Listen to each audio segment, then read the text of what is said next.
It is still early spring, a time for mulberry trees to burgeon.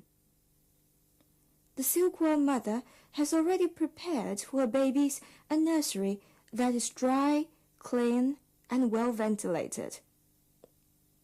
In ancient times, farmers tucked the eggs in their clothes so the larvae would grow up healthy at a comfortable temperature. Nowadays, silkworm farms distribute eggs already incubated to individual farm household. Early in the morning, ant-like baby silkworms see daylight for the first time of their lives.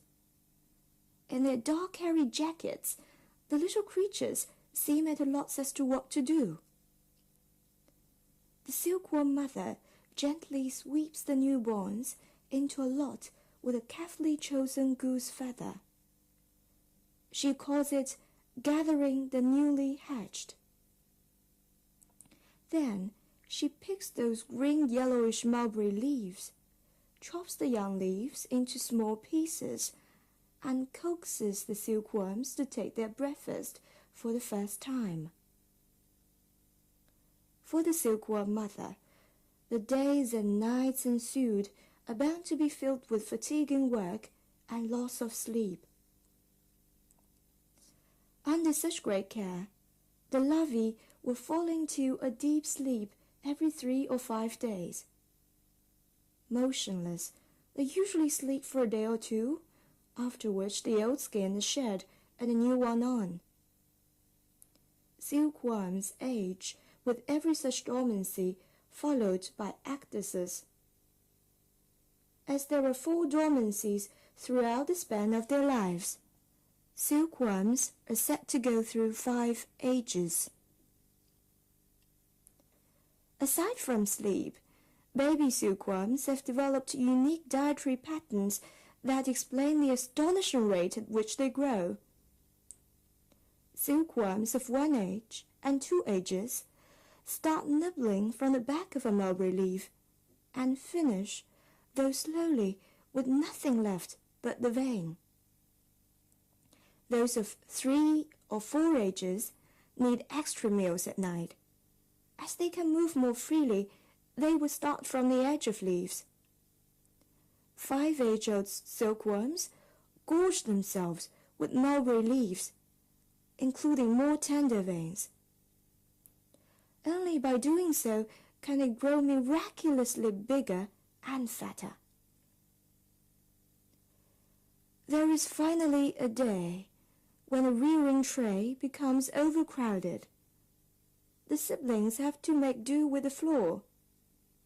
Their chests become transparent, and the silk gland inside is filled with fibrin from the amino acid in mulberry leaves. It's time to climb up the cocooning frames and spin silk. That means the end of the days when baby silkworms are under the meticulous care of their guardian. Having lost their amazing appetite, matured silkworms slowly mount the frames already prepared by the silkworm mother. Pacing back and forth on the way, they keep on nodding their small heads to their caretaker as if bidding farewell. The silkworm can continuously spin silk strands that stretch over 1,000 meters each from its tiny translucent body. Perhaps as a reward to the silkworm mother who has languished for the little thing. After mounting the frames, the cocooning silkworm has to exuviate once more and transform into a pupa. That is when it becomes as frail as a strand of silk. Out of self-protective instinct, the smart creature would close the cocoon to fend off its natural enemies. The cocoon is so quiet, as if lifeless. Yet in there, restless metamorphosis is underway.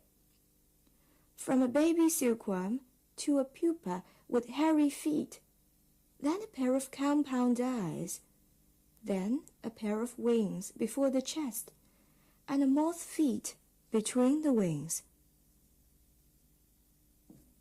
In a week, the pupa inside the cocoon will turn into a moth. It can secrete from its mouth a yellow liquid called lytic enzyme that will break a small hole in the solid shell of the cocoon. And from there, it finds the way to the bigger world.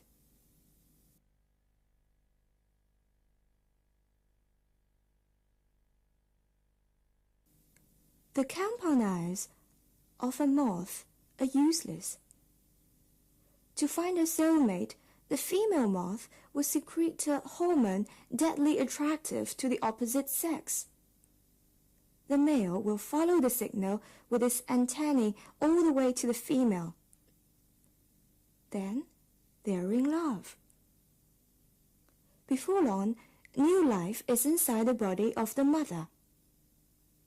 A healthy one can produce as many as 500 eggs.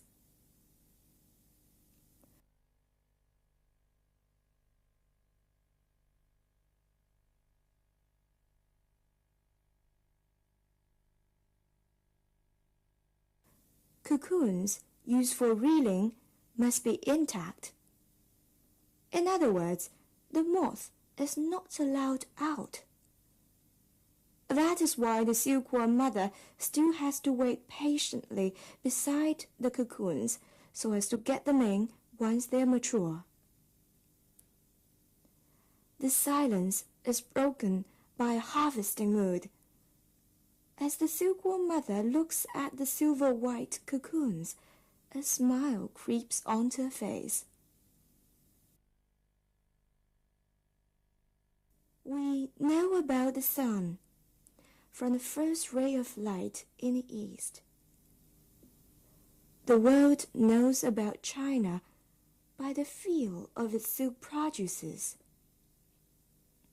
It would be unfair to say that feeding silkworms is but repetitive and strenuous work. Haven't you heard the most beautiful movement composed by the nation ever?